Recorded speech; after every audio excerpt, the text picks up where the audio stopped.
E aí, meus amigos do canal, tudo bem? Olha a fera, chega pra cá. Bom. Nosso Gabriel Andresso, a galera gosta dele. Tudo bem, Wellington? Tudo bem, bem, meus amigos aqui do YouTube, do nosso canal Wellington Campos FC. Estamos aqui mais uma vez, sempre um prazer. Que bom, que bom. E é legal que, me ajuda lá porque o Gogó tá melhorando, mas não posso abusar. Não pode, ainda bem que já tá 60%, 70% já, né?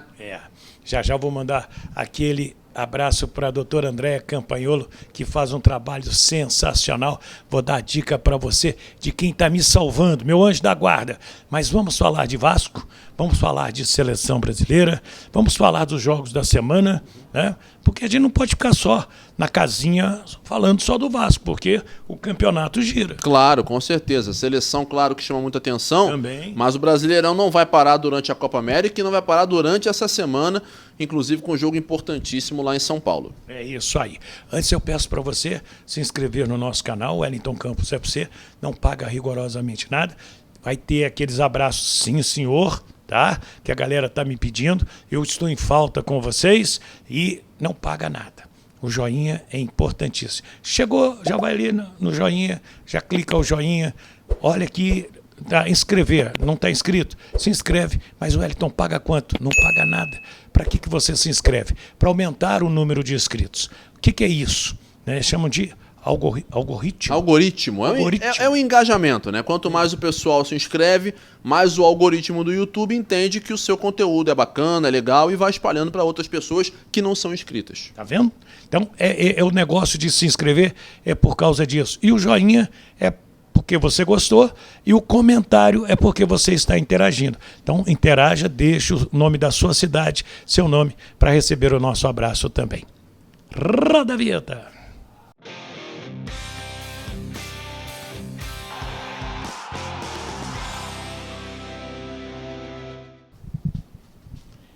Muito bem, minha gente.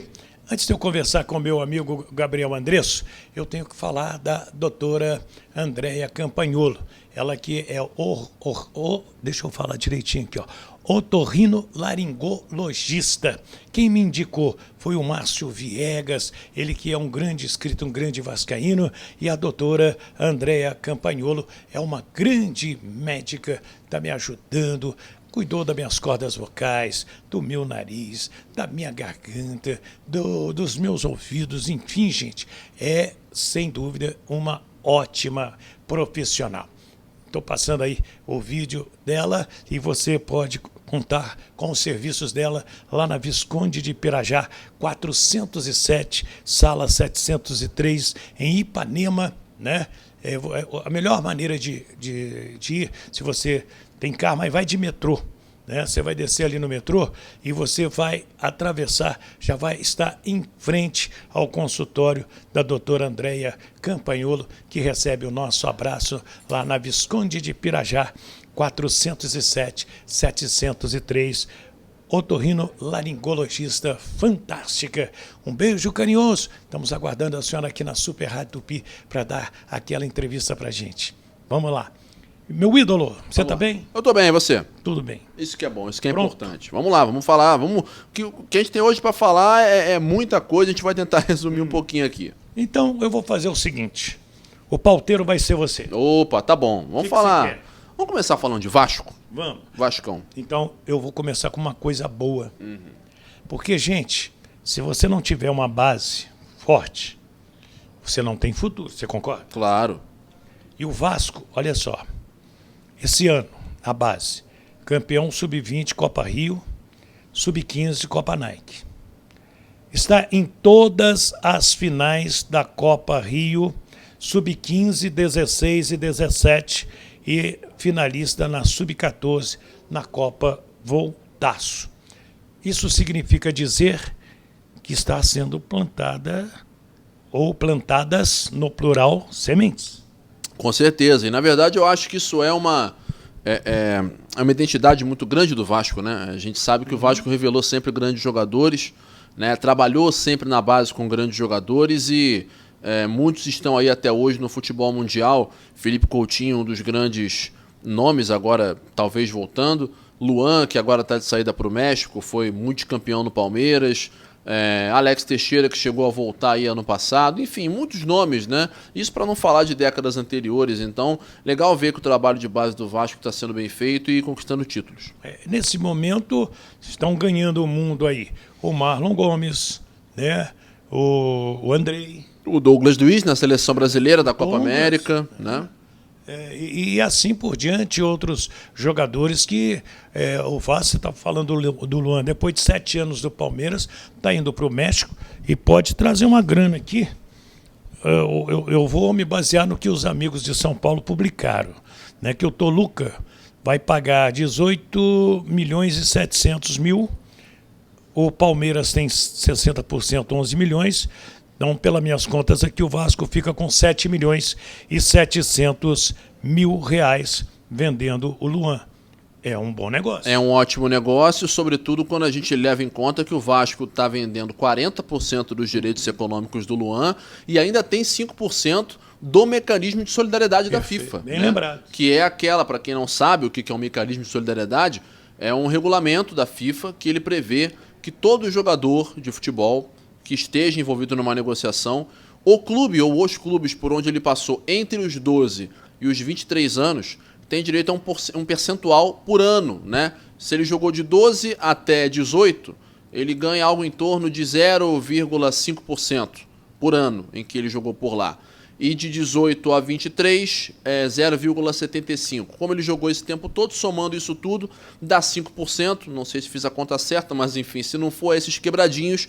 Como ele fez toda a base no Vasco, então o Vasco tem direito a 5% de toda a negociação, de todo o valor de uma negociação em que o jogador se envolva futuramente em qualquer momento da carreira, para além dos direitos econômicos que no caso já tinham sido previstos em contrato e que no caso é o Toluca, né? Que vai comprá-lo, o Toluca do México, pagando a multa rescisória lá no Palmeiras. Então o Vasco vai colocar aí 7 milhões e pouco no bolso. É um dinheiro que vem bem a calhar, especialmente nessa altura. Até por causa da briga da liminar, briga política, aquela coisa toda, né? E quem vai ser o zagueiro ao lado do Murilo é o Naves, um zagueiro de 23 anos, muito elogiado pelo Abel Ferreira.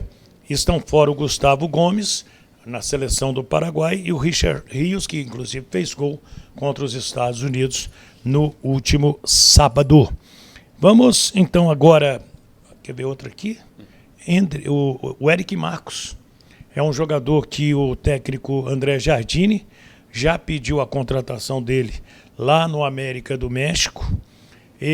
Inclusive o André Jardine, no noticiário de sábado do futebol mexicano, é cotado para assumir a seleção mexicana, mas o André Jardine, que conhece bem o Eric Marcos, das seleções de base, gostaria de contar com ele. Ao seu sentir, o Eric tem tido pouca oportunidade? Isso que eu ia falar, para mim está sendo subaproveitado no Vasco. Acho que até muita gente esqueceu que ele está lá, porque é um jogador que ele tem qualidade, claro, é o novo Hendrick, é o novo Estevão, não é nada disso. Mas ele tem qualidade, ele tem talento, já pôde mostrar isso, mas eu acho que ele é um jogador que precisa de uma sequência para poder mostrar o que sabe. E nesse momento em que o Vasco está tão às voltas com parceiros de ataque para o Verratti, ora é Rossi, ora é Ryan, ora é Adson, enfim, sempre tem uma mudança por ali, eu acho que vale bem a aposta, não a aposta, mas enfim, a escolha no Eric Marcos. Claro que é um jogador jovem, sempre tem aquele perigo de queimar, mas acho que no momento que o Vasco está atravessando... Mas acho que aquele negócio de queimar, acho que já passou. Eu também acho. Acho que ele já está um pouco mais maduro no sentido não só de experiência, mas até de mérito também. A gente sabe que o futebol muitas vezes é mérito. Eu acho que ele merece sim uma oportunidade. Não sei se o Vasco faria um grande negócio vendendo ele, não. Acho que vale manter para valorizar. Concordo plenamente contigo. Mas tem que vender porque tem... Pedrinho, a sua liminar vai acabar agora essa semana, não sei como vai ficar, tem um negócio de Fundação Getúlio Vargas e tudo. Eu não vou voltar a dizer, eu não me meto nesse negócio aí, porque eu sou Clube de Regatas Vasco da Gama. Eu sou o time de futebol do Vasco, eu sou o melhor para o Vasco da Gama. Eu não sou oposição, situação, SAF, não SAF. Então, para ficar bem claro para algumas pessoas aí, né, para que não misturem as tintas. Então, eu seguraria um pouco mais o Eric Marcos, eu daria mais oportunidade. O que é dar oportunidade? Leva ele no banco todos os jogos. E aí, fatalmente, vai acabar entrando, vai ganhar a oportunidade de jogar também.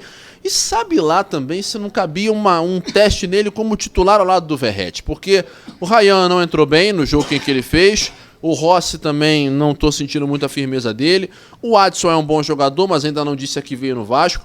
Eu acho que no ruim, amigo, a situação já está complicada. Eu acho que vale mais a pena colocar um jogador que é... Isso é a minha opinião, tá? De colocar um jogador que tem qualidade, que conhece de Vasco, e poder colocá-lo, poder ter a oportunidade de certa maneira, de oxigenar esse ataque do Vasco. O Eric Marcos pode ser esse nome.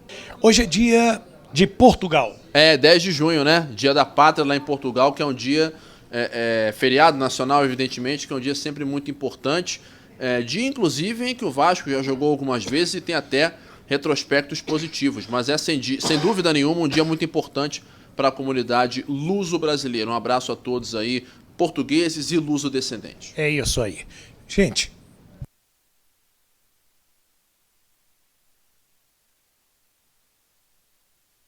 Gente, amanhã tem a chamada audiência.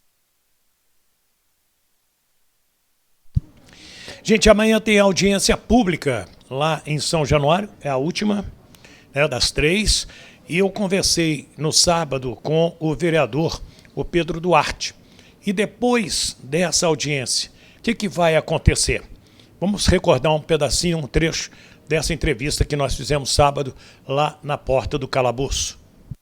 Todos estão convidados. Mais uma vez, terça-feira, agora, às 19 horas, em São Januário, você, torcedor vascaíno, está convidado. O que muita gente tem me perguntado, Hélio, e aí, Pedro, depois da audiência, quando dá para votar? Né? Nós vamos ter audiência na terça. Concluída a audiência, o projeto já ficaria pronto para votar na quinta, mas não vai votar na quinta porque existem algumas emendas ainda que precisam ser apresentadas ao projeto. É isso que eu ia perguntar. Isso é normal, a apresentação de emendas. Claro. Só para você ter uma ideia, que tipo de emenda? A emenda é mudar o texto, né? O projeto ele chega com um texto, primeiro artigo, segundo artigo, terceiro artigo, que explica. Você fala, olha, eu gostaria que isso aqui fosse diferente. E são emendas que ajudam o Vasco. Perfeito. Então eu, por exemplo... para acrescentar ao projeto. Acrescentar positivamente ao projeto. Perfeito. Eu, por exemplo, tenho emendas com relação... É uma questão técnica de contabilidade, mas é uma questão de fluxo de caixa. Porque a forma como se transfere potencial construtivo poderia atrapalhar o fluxo de caixa da obra. A prefeitura concordou com a minha consideração, a diretoria do clube concordou com a minha consideração, ou seja, essa emenda que eu vou apresentar, ela é boa para o clube e para a prefeitura. Então tem que ser apresentada. E tem algumas outras emendas que precisam ser apresentadas, por exemplo, outra com relação ao índice de transferência do potencial construtivo, para melhorar um pouco a conta, porque hoje a conta da obra está um pouco apertada, a gente percebeu isso ao longo das audiências, então teve um consenso que precisa melhorar um pouco essa conta. Então, sem as emendas, ficaria um projeto pior. Então vamos apresentar as emendas vão a voto e depois o projeto pode ir a voto de forma conclusiva, o que na minha aposta fica para a semana que vem, a semana seguinte à da audiência. Audiência na terça, quinta-feira não deve votar, na outra terça já fica apto para votar, no máximo na outra quinta. Meio final de junho ali, 18 a 22 de junho é a minha aposta de quando esse projeto vai a voto. Lembrando que tem até o dia 30. É dia 30. Porque depois é recesso, mas até o dia 30 a gente vota isso ainda no primeiro semestre. Então aí vão viajar na maionese. Teve audiência, bacana, teve a votação, sem ser essa quinta da semana que vem, na outra, aprovou, bacana. E a partir daí? Volta para o prefeito? Vai para a sanção do prefeito, que é a caneta, assinar, canetar, tudo certo. Eu fiquei sabendo que ele já está com a caneta na mão. Deve estar aguardando, exato. Lembrando que ele próprio mandou, o projeto ele vem da prefeitura, depois de muita cobrança de muitos vascaínos, articulação da diretoria, de muita gente que vem defendendo esse projeto há muito tempo, Sérgio Dias, mesmo. E aí volta para ele, é o regimento, e ele tem que assinar, sancionando o projeto. E aí, a partir disso, o Vasco já fica liberado para ir a mercado fazer a venda desse potencial construtivo. Lembrando, gente, que não é uma transferência de dinheiro, não é dinheiro público, não é dinheiro da prefeitura. O Vasco, a partir desse projeto, ele fica autorizado a vender o potencial construtivo do terreno de São Januário. E aí, realizando isso, indo ao mercado, vendendo para construtoras, o clube arrecada. Mas só pode fazer isso a partir da aprovação do projeto. Lembrando, o Vasco, a diretoria já corre atrás, já conversa com construtores. Não é, então o Vasco só vai começar a conversar com construtora a partir disso. Já está tudo amarradinho. Tem muita coisa engatilhada. É isso aí, vai ser lá no ginásio, você pode participar, pode levar a sua família, você é empresário, você que é torcedor, é lotar São Januário para mostrar para os vereadores que já aprovaram na primeira votação e agora tem a segunda na próxima quinta, como disse o Pedro Duarte. Boa sorte ao Vasco. Vamos falar de Botafogo e Fluminense? Quem é o favorito? O que você acha? Olha, pra mim, o pessoal sabe, né? Eu acho que clássico não tem favorito, não. Mas eu acho que o Botafogo vive um momento um pouco melhor que o do Fluminense. Acho que tem, até pelo fato do jogo sendo no Newton Santos, uma ligeira vantagem. Eu vejo vantagens, não favoritismos, né? Até porque eu acho que clássico é sempre muito imprevisível. Tá aí o 6-1 para provar isso, né? Que por mais que todo mundo achasse que o Flamengo ganharia, acho que por essa vantagem ninguém podia esperar. Mas falando de Botafogo e Fluminense, que também é um grande clássico, nosso clássico vovô, eu vejo o Botafogo atravessando um momento melhor. O Fluminense é claro que tem as suas qualidades, mas acho que o desfalque do Arias pesa muito, né? Um jogador que é fundamental dentro desse elenco do Fluminense, não só do ponto de vista tático, mas como referência técnica. O Fluminense tem boas opções, pode ter aí a volta de nomes importantes, mas eu acredito... O Samuel Xavier. Samuel Xavier, sem dúvida, que é um jogador de muita qualidade.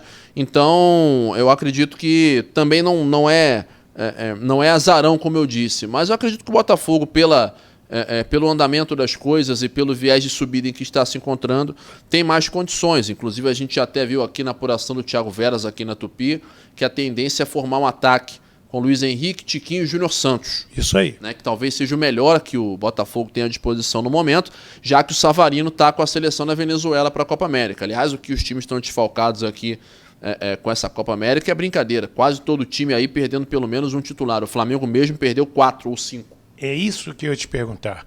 Eu acho que o Flamengo é o time que mais perdeu. E inclusive, mais ainda, falei o domingo, né, ontem, no Giro Esportivo, não. Falei no Super Futebol Tupi, Team 5G, sobre essas alterações na equipe do Flamengo. O Flamengo nunca vai ter passado tanto tempo sem tantos titulares dentro de uma mesma competição na história. Por quê? Porque geralmente as competições, historicamente, elas sempre paravam aqui no Brasil quando você tinha Copa América, Copa do Mundo, obviamente. Copa do Mundo para sempre, né? Mas Copa América, na maioria das vezes, foi assim. Só que de alguns tempos para cá não tem sido. 2021, por conta de pandemia e tal, calendário atropelado, jogaram o Brasileirão no meio da Copa América e que seja. O Flamengo, naquela altura, perdeu 5 titulares por 6 jogos. Agora vai perder 5 titulares por até 9.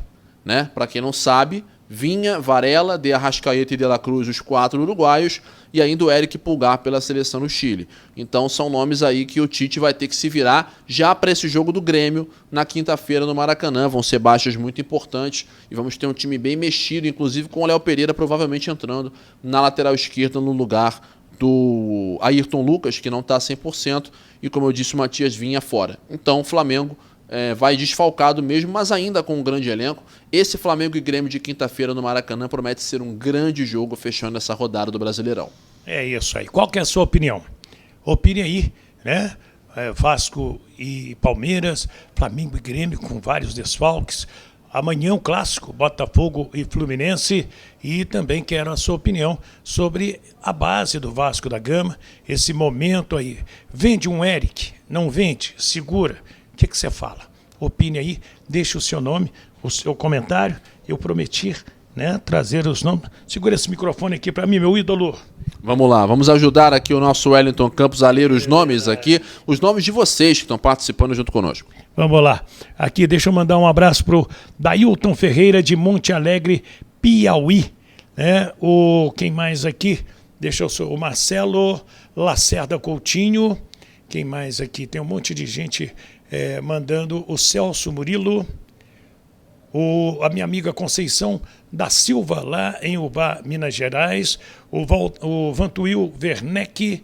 O Antônio Carlos Figueiredo, em São Gonçalo. O Noel, né, no Rio de Janeiro. Um abraço, Noel. Quem mais aqui? Eu gosto de mandar abraço pro pessoal que manda o nome da cidade também. O José Nunes da Silva. Que mais aqui? Quem mais? Ah, o Evandro Rafael está sempre com a gente em Ilhabela, no litoral de São Paulo, mandando um abraço para o Aranha. Vamos achar mais gente aqui para receber o nosso abraço. O Osmar dos Santos Alves, o Oswaldir, aqui do Rio de Janeiro, o Carlos José de Duque de Caxias. Quem mais aqui? Adalto Ferreira Campos, de São Paulo. Sou vascaíno, assisto todos os seus vídeos. Olha que legal. O José Olívio Begli, Esporti, deve ser isso, lá de Bom Jesus de Itabapuana, no Rio de Janeiro. Então, minha gente, o Nonato, aqui de Santa Cruz, Rio de Janeiro, na zona oeste do Rio. Sou de São José do Vale do Rio Preto. A Edna Emídio, que bacana. Então, entre tantos outros, sou de Lagedinho, né? Bahia. O Van de Kock Cerqueira. Quem mais aqui? Eu gosto de anotar, mas hoje está tudo numa correria danada e a gente acaba pegando aqui os nomes. O meu amigo Paulo Silva. Quem mais? O Marcílio Andrioli Machado. E quem mais aqui? O Vitor Carnevale. São alguns dos nossos inscritos que mandaram mensagem pra gente. Meu ídolo, obrigado. Eu que agradeço, Wellington. Continue melhorando. Estamos aí para isso. Continue melhorando, continue se cuidando, que esse gogó de ouro vai ficar 100% logo, logo. Se Deus quiser. Se inscreva no nosso canal, deixe o seu comentário, dá o joinha para fortalecer o nosso trabalho, não paga rigorosamente nada e espalhe para os amigos, compartilhe esse vídeo e peça, se inscreve no canal do Wellington Campos FC. Tá bom? Muito boa noite, fiquem com Deus, do Rio de Janeiro, o Gabriel Andresso e o Wellington Campos.